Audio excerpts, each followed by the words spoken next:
Members of the public, officers, colleagues, I'll be chairing tonight's Cabinet meeting. To manage business as sufficiently as possible, I'll invite people to speak one at a time to ensure their contributions are properly heard. Therefore, please do not speak unless invited to do so. Thank you in advance for your assistance. I think everybody here is familiar with the evacuation procedures in the event of a fire. Agenda item 1, communications and apologies. There are none. Agenda item 2, declarations of interest. Do any members have any interest to declare? There are none. Agenda item 3, speeches by non-cabinet members. Welcome to Councillor Sullivan, Councillor Cohen, Councillor Green. The normal rules apply. Agenda item 4, key decisions. Agenda item 4.1 is the only one of those, Local Government Reorganisation, proposal from Hertsmere Borough Council, final recommendation. Members, I will briefly introduce this item. We are being asked to do 4 things this evening, even though, yes, there are 4 things, even though they're numbered incorrectly on here. Note the range of views expressed by members at the meeting of the full council that we just held. Agree to submit to the Secretary of State at MHCLG the reorganisation set of proposals from the principal authorities in the county of Hertfordshire, set out in the appendix to the report of the Chief Executive to this meeting, and identify either the 2 unitary option, the modified 3 unitary option, or the modified 4 unitary options. C, to agree the principle that no further action should be taken in relation to securing borough status following LGR, and that the royal letters patent should be allowed to fall into abeyance, and that efforts should be made for the mayoral trappings. I presume that refers to the chain and the various knickknacks in his in his cabinets in his office to be lifted to be gifted to local museums and bodies as appropriate, and that will include the charter itself.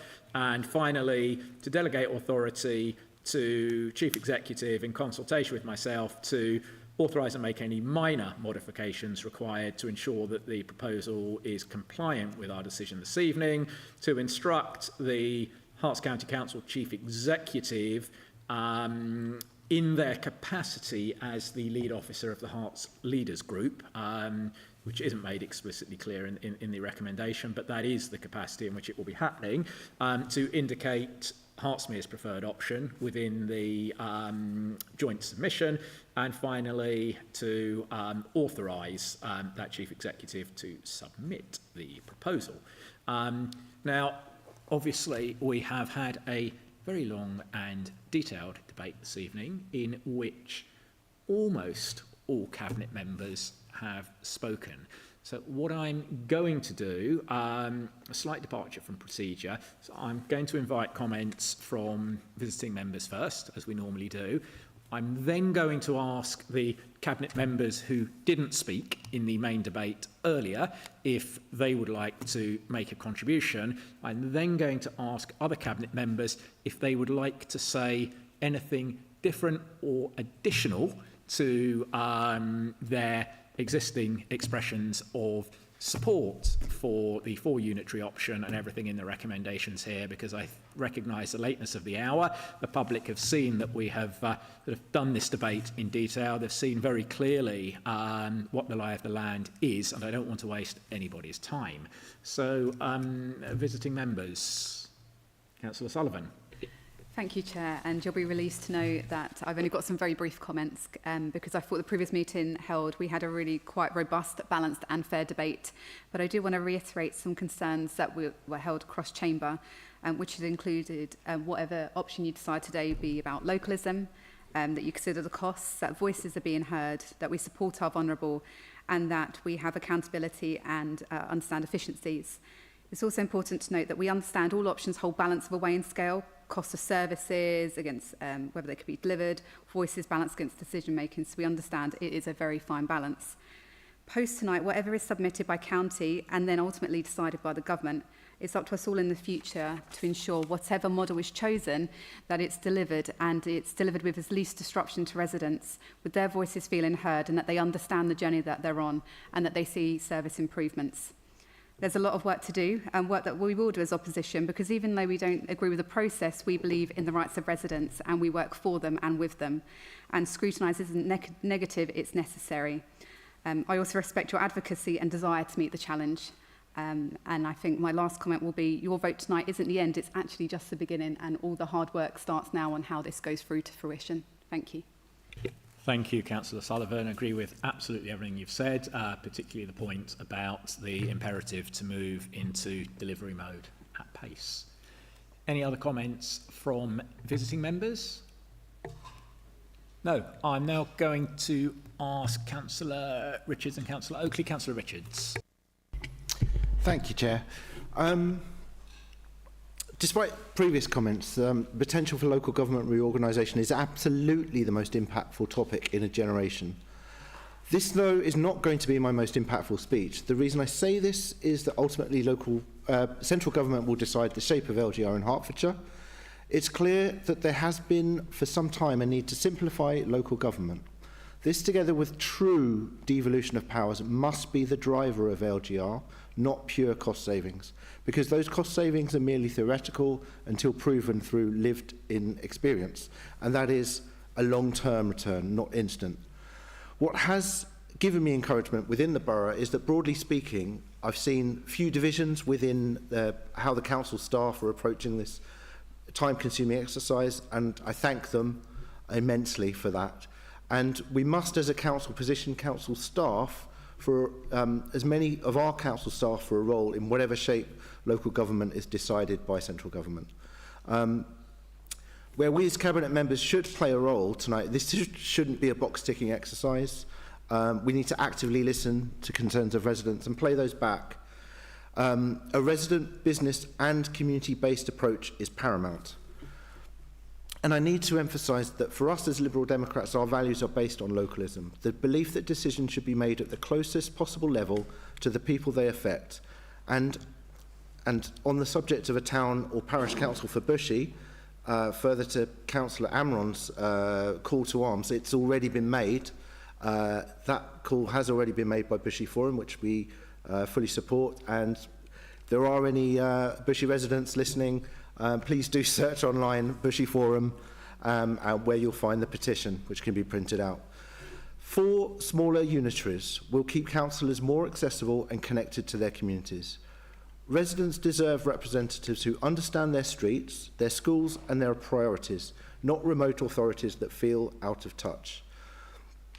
This model adheres best to democratic representation and accountability. It's the closest to councils remaining responsive to local needs, whether that's planning decisions, waste collection or community services. During the pandemic, we saw how local councils stepped up quickly to support residents. That agility is something we must preserve. In short, 4 unitaries offers the best of both worlds, efficiency with accountability. Thank you. Thank you, Councillor Richards, for those wise words. Councillor Oakley, did you want to? Thank you, Leader. I'll just say a couple of things. I mean, I've followed the journey of this and unitaries all along. I have always generally been in favour of unitaries. I'm not sure that if I'd had an absolute option on how it would work for Hertsmere, this would be the process. I'm very concerned about representation and the reduction in the number of councillors that there will be for the remains of Hertsmere, if you like. But given the choices that we have presented to us, then my view has always been on the 4 unitary options. Having served as a councillor in 3 Rivers for many, many years, I can see a number of similar problems that Three Rivers shares with Hertsmere, particularly on planning and public transport. So I think there will be shared interests there. There's already an element of shared services between Three Rivers and Watford, and of course we do have a shared service with Three Rivers ourselves. That would be my preferred option, since that's the direction of travel for unitaries that we're actually going forward for, and I just hope we will be listened to. Thank you, Councillor Oakley.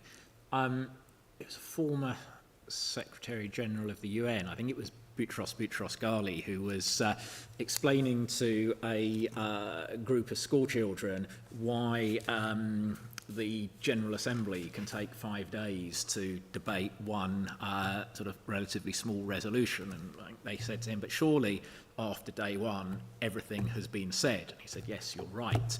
But the important thing is not everything's been said, it's that not everybody has yet had the chance to say it.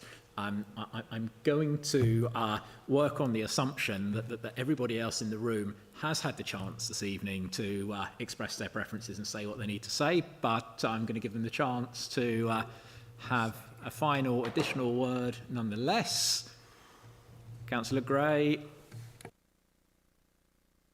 Yeah, briefly. Thank you, Chair. I think it's just, like I say, there's a lot of detailed information in the appendices that are attached to the main council report this evening, and obviously we have them in Cabinet as well, and we spent a lot of time reading through them. And it's quite clear to me that when you look at the 4 unitary options with us, Watford and Three Rivers, we are the economic powerhouse of Hertsmere, of Hertfordshire, sorry, when you look at the density of residents and you overlay that map on the density of employment within the region. And for that reason, for a 4 unitary authority makes absolutely perfect sense. I will express a slight disappointment, however, that we only have one leader of an opposition party here in the chamber with us this evening to actually discuss this further at Cabinet and see the actual work being done in terms of coming to our decision-making process. It's very interesting to make your speeches in chamber, but it's just a little bit unfortunate that they didn't choose to stay on at Cabinet and actually be part of the process that we're all, and this journey that we'll all be going on. Thank you. Thank you, Councillor Gray. And on your final point, I think we've seen ample evidence this evening that when it comes to actually getting the job done after the grandstanding and the speeches are over, it's the mainstream parties that can be relied upon to come together and do that. I note the absence of the other opposition group leaders. In one case, maybe that will add some clarity to the debate. I know that when Hertsmere first was established, they said they may take different positions, but having heard the speech of their leader in which he argued for localism and then argued for the only option on the table that would completely dilute localism, I didn't think that the extent of independence in the independent group would go as far as arguing with themselves. Look, let's draw this to a close. I think it's very clear to me that the feeling of Cabinet is aligned entirely with the 4 unitary option as or the modified version of it and the plain version that has to go in alongside it for it to remain compliant.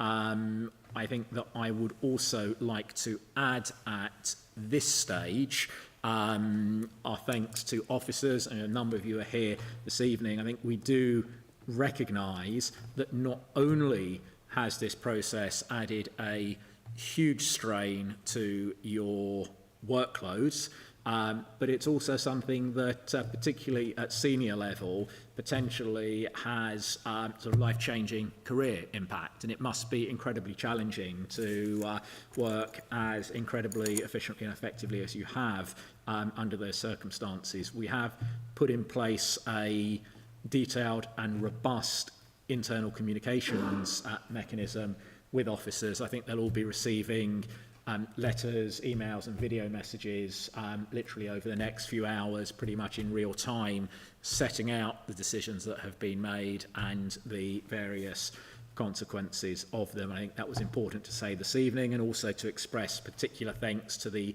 2 local joint committee staff representatives who I invited to join our Hertsmere Devolution Board and have played a role in those discussions. So moving forward on to the recommendations, I'm going to take these one by one for clarity. Yeah. Clear on that one. So our Cabinet happy to agree the first recommendation that we note the range of views expressed by members at our previous meeting. Agreed. Thank you. Recommendation 1.2, where we have to indicate our choice for our preference as Hertsmere to be indicated in the final submission. We have 3 choices here. Firstly, the 2 unitary option. Secondly, the modified 3 unitary option and the unmodified version of that, because they have to go in tandem. The modified one is the one that includes the boundary changes. Or thirdly, as I think we have agreed, the modified 4 unitary option as our preferred option, accompanied by the unmodified version without the boundary change proposals. Are members happy to effectively delete options 1 and 2 from that and select option 3 and agree with that recommendation in that form? Thank you. Recommendation 1.3 is the recommendation in terms of taking no further action to secure borough status and effectively to allow the mayoralty and its trappings to fall into abeyance. Is that agreed? Thank you. And 1.4, to delegate authority to the Chief Executive and myself to authorise and make any minor modifications to ensure that the wording of the final proposal is compliant with everything we've discussed this evening. Secondly, to instruct the County Chief Exec in her capacity as the senior officer of the Herts Leaders Group to indicate Hertsmere's preferred option within the submission. And thirdly, to authorise the same officer to submit the final proposal. Is that agreed? Thank you very much. There's no any other business I consider urgent. That covers item 5. And item 6, the date of the next regular meeting of the Cabinet is scheduled for 6 p.m. on the 10th of December 2025. And on that basis, declare the meeting closed at 9:21 p.m. Thank you very much, everybody. Thank you.